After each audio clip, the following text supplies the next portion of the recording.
काल स्वतः अमरावतीचे पालकमंत्री चंद्रशेखर बावनकुळे साहेबांना राज्याच्या वतीनं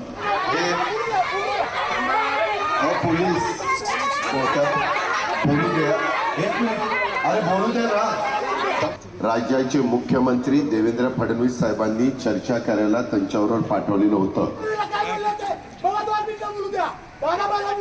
एक मिनिट तुम्ही वाजत ऐका। तर राज्य सरकार कॅबिनेट मध्ये जाऊन निर्णय घेईल अशा प्रकारची काल चर्चा झालेली आहे। दादा स्पष्ट भाषेत सांगतोय दादा, तुम्हाला सांगितलंय आम्हाला वारंवार आश्वासन नकोय दादा,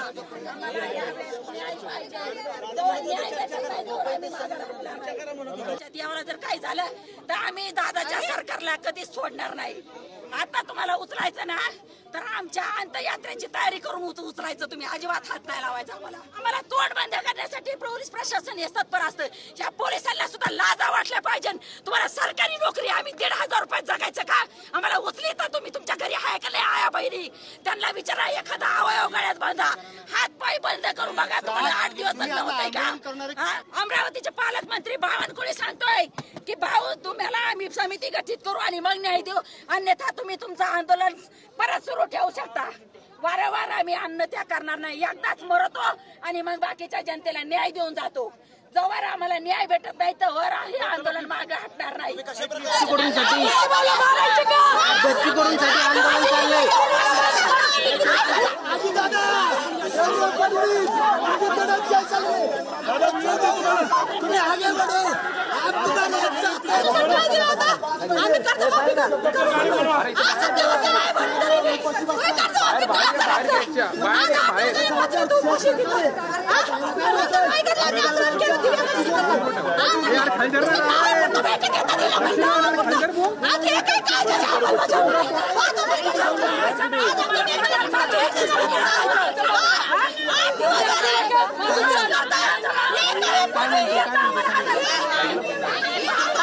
शेतकऱ्यांसाठी प्रहारचे अध्यक्ष बच्चू कडू गेल्या काही दिवसापासून आंदोलन करत आहेत।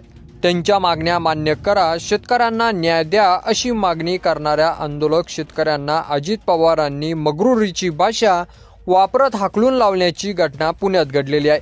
अजित पवार आज पुणे दौऱ्यावर आहेत। या दरम्यान एका कार्यक्रमात बोलत असताना समोर उपस्थित प्रेक्षकांमधील काही शेतकऱ्यांनी बच्चू कडू यांच्या उपोषणाबद्दल आणि शेतकरी कर्जमाफीबद्दल अजित पवारांकडे न्याय देण्याची मागणी केली।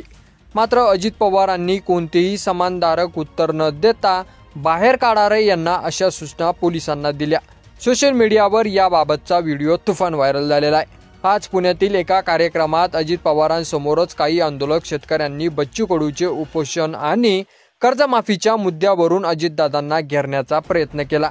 बच्चू कडू हे उपोषणाला बसलेत, त्यांना रक्ताची उलटी झालीत, तुम्ही न्याय द्या, शेतकऱ्यांच्या मागण्या मान्य करा अशी विनंती केली।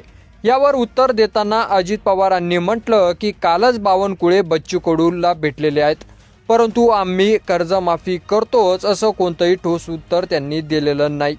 त्यामुळे यानंतर आंदोलक शेतकऱ्यांनी अजितदादाकडे आणखी प्रश्नाची सरबंदी केल्यानंतर बस करा आता असं उर्मट उत्तर देत सदर आंदोलक शेतकऱ्यांना कार्यक्रमातून बाहेर काढण्याच्या सूचना अजित पवारांनी पोलिसांना दिल्या।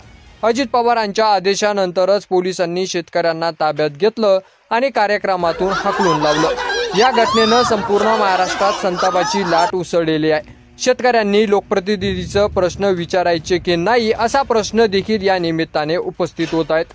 या दरम्यान अजित पवारांनी सर्वात आधी शेतकरी कर्जमाफी फेटाळून लावली होती। खरं तर विधानसभा निवडणुकीपूर्वी आम्ही शेतकऱ्याची कर्जमाफी करू, शेतकऱ्यांचा सातबारा कोरा करू अशी आश्वासने महायुती सरकारने दिली होती। त्या सरकारमध्ये अजित पवारही होते। मात्र निवडणुकीच्या निकालानंतर पुन्हा सत्तेच्या खुर्चीवर बसताच अजित पवारांनी भाषा बदलली। शेतकरी कर्जमाफीचं आश्वासन मी दिलं नाही असं उद्धट उत्तर त्यांनी एका कार्यक्रमात दिलं होतं। सगळे सोंग करता येतं पण पैशाचं सोंग त्यामुळे शेतकऱ्यांनी 31 मार्चच्या आत पीक विमा भरावा, पुढील 2 वर्ष तरी शेतकरी कर्जमाफी देता येणार नाही असं मुजरे उत्तर अजित पवारांनी यापूर्वी दिलेलं होतं। आताही त्यांना कर्जमाफीबद्दल विचारण्यात आलं असताना सादर शेतकऱ्यांना त्यांनी कार्यक्रमाच्या बाहेर काढण्याच्या सूचना दिल्या आणि तो व्हिडिओ तुफान व्हायरल झालेला आहे। तर अजित पवारांच्या या प्रतिक्रियेवर तुमचं मत आपल्या कमेंट बॉक्समध्ये लिहायला अजिबात विसरू नका आणि असेच नवीन व्हिडिओ पाहत राहण्यासाठी आपल्या मराठी एल्गार या यूट्यूब चॅनलला सबस्क्राईब करा. धन्यवाद.